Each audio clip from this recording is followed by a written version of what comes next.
la carrera de Ingeniería Mecatrónica en el Tecnológico de Estudios Superiores de Valle de Bravo, y en esta ocasión les voy a presentar una serie de temas. Empezaremos con el primero, que dice la segunda ley de la termodinámica.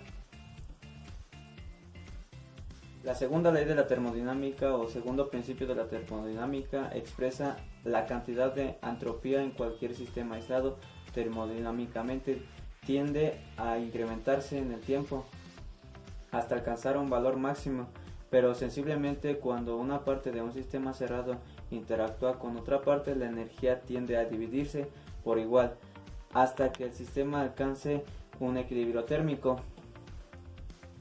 La primera ley de la termodinámica establece la conservación de la energía en cualquier transformación. La segunda ley establece las condiciones para que las transformaciones termodinámicas puedan ocurrir. En un sentido general, la segunda ley de la termodinámica afirma que las diferencias entre el sistema en contacto tienden a igualarse. Las diferencias de presión, densidad y particularmente las diferencias de temperatura tienden a ecualizarse.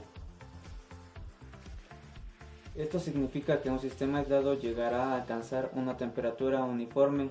Una máquina térmica es aquella que proviene de trabajo eficaz gracias a la diferencia de temperatura de dos cuerpos. La segunda ley se usa normalmente como la razón por la cual no se puede crear una máquina de movimiento perpetuo. Un ejemplo de ello es: no se puede transformar todo el calor en trabajo. Imagina una piedra rodando. Su energía cinética, potencial o elástica se convierte en trabajo o en calor disipado. Piensa en el caso contrario: una piedra se encuentra en reposo. No es posible que se enfríe de manera espontánea, convirtiendo ese calor cedido en energía cinética que inicie un movimiento. La segunda ley de la termodinámica se expresa en varias formulaciones equivalentes. 1. Enunciado de Kelvin-Planck, que dice: no es posible un proceso que convierta todo el calor absorbido en trabajo. 2. Enunciado de Clausius, que dice: no es posible ningún proceso cuyo único resultado sea la extracción de calor de un cuerpo frío a otro más caliente. El siguiente tema es proceso reversible. En termodinámica, un proceso reversible se define como un proceso que se puede revertir sin dejar ningún tipo de rastro en los alrededores. Es decir, tanto en el sistema como los alrededores vuelven a su estado inicial una vez finalizado el proceso inverso. Esto es posible solo si el intercambio de calor o trabajo neto entre el sistema y los alrededores es cero para el proceso combinado. Los procesos reversibles en realidad no ocurren en la naturaleza, solo son idealizaciones de procesos reales. Los reversibles se pueden aproximar mediante dispositivos reales, pero nunca se pueden lograr, es decir, todos los procesos que ocurren en la naturaleza son irreversibles.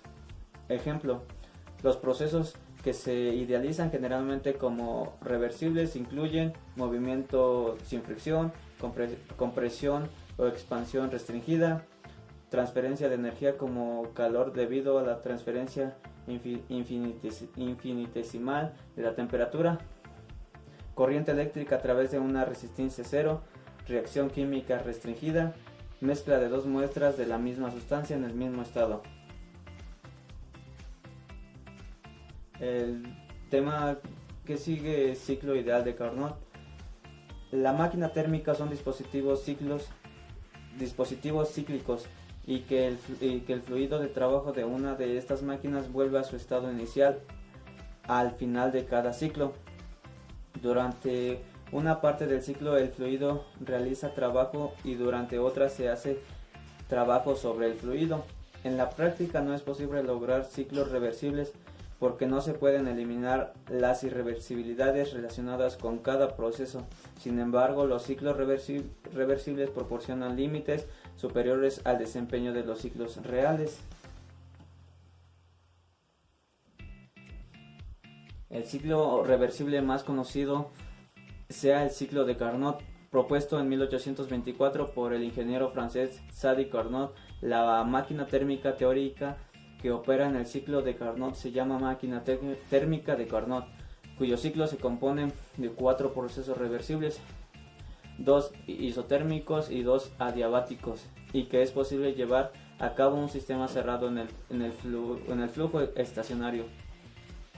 Consta de 4 etapas: expansión isoterma. En la situación inicial, en el gas se encuentra a la máxima presión, mínimo volumen y la máxima temperatura dada en el foco caliente. En contacto con el foco, el gas se expande, disminuyendo la presión y aumentando el volumen de forma isoterma, temperatura constante, por lo que se absorbe calor de la fuente. 2. Expansión diabática. Se aísla térmicamente el recipiente que contiene el gas, por ello no existe transferencia de calor en el exterior, así que continúa expandiéndose, pero en esta etapa se consigue además en el gas disminuyendo su temperatura.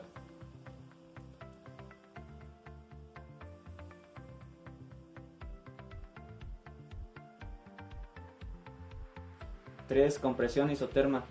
En esta etapa se comprime el gas aumentando presión y disminuyendo el volumen que éste ocupa, manteniendo constante la temperatura.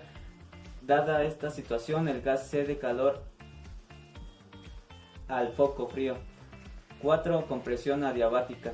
Aislado térmicamente, el sistema evoluciona comprimiéndose y aumentando su temperatura hasta el estado inicial. Máquinas térmicas ideales. El trabajo se puede convertir fácilmente en otras formas de energía, pero convertir estas en trabajo no es fácil. Convertir el calor en trabajo requiere de algunos dispositivos especiales. Estos dispositivos se llaman máquinas térmicas. Las máquinas térmicas difieren bastante entre sí, pero es posible caracterizarlas a todas mediante: 1. Recibir calor de una fuente a temperatura alta. Ejemplo: energía solar, horno de petróleo, reactor nuclear, etc. 2. Convierten parte de este calor en trabajo, por lo general en la forma de una ficha rotatoria. 3. Rechazan el calor de desechos hacia un sumidero de calor de baja temperatura, como es la atmósfera, los ríos, etc. Aquí tenemos un esquema de una máquina térmica. En la parte superior tenemos fuente de alta temperatura T1, en la parte inferior tenemos el sumidero de baja temperatura T2, en la parte central tenemos lo que es la máquina, en esta parte tenemos Q1 y Q2 y el trabajo que realiza. Dice: esquema de una máquina térmica. Las máquinas térmicas se componen de manera general por un elemento de alta temperatura llamado fuente y otro a baja temperatura llamado sumidero, de tal forma que el calor influye desde la fuente al sumidero, transformándose parcialmente en trabajo. Y bien, aquí lo podemos apreciar en este diagrama.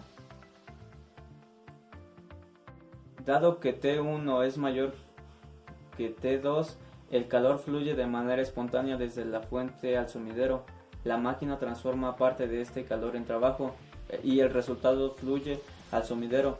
No existe variación en la energía interna de la máquina resultando.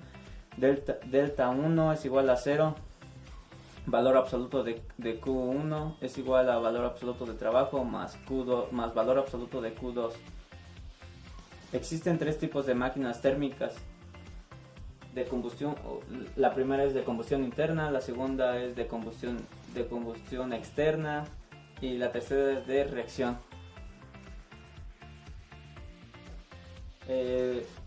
La de combustión externa es cuando el combustible se quema fuera del motor, como por ejemplo una máquina de vapor. La de combustión interna es cuando la combustión se quema dentro de la máquina, por ejemplo un motor de coche. La de reacción es de tipo de motor. Es un tipo de motor que descarga. Bien, proceso irreversible. Un proceso irreversible se define como un proceso que no se puede revertir, proceso que no se puede devolver tanto en el sistema como en el entorno a sus condiciones originales.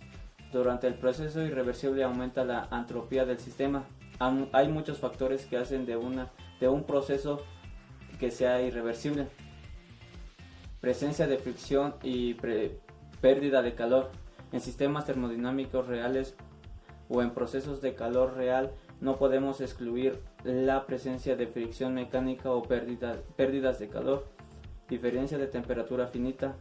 Los procesos no se realizan infinitamente lento. Por ejemplo, podría haber turbulencia en el gas, por lo tanto los motores térmicos deben tener eficiencia más baja que los límites en su eficiencia debido a la irreversibilidad inherente del ciclo de motor térmicos que utilizan. Mezcla de dos sustancias diferentes. Estos factores están presentes en procesos reales e irreversibles y evitan que estos procesos sean reversibles. Entropía. El segundo principio de la termodinámica no se limita exclusivamente a máquinas térmicas, sino que se ocupa en todos los procesos naturales que suceden de manera espontánea.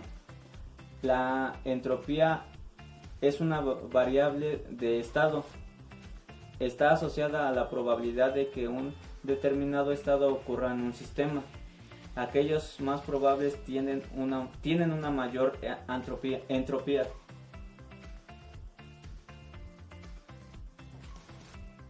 Veamos algunos ejemplos concretos para entender mejor este concepto. Si cogemos un montón de lápices y los lanzamos al aire, cuando caigan es poco probable que caigan alineados. Lo más probable es que caigan en completo desorden. Si echas azúcar al agua, las partículas se distribuyen al azar por toda la disolución de un modo espontáneo y no en una sola dirección. Estos son unos ejemplos de la entropía. Y pues de mi parte sería todo. Muchas gracias.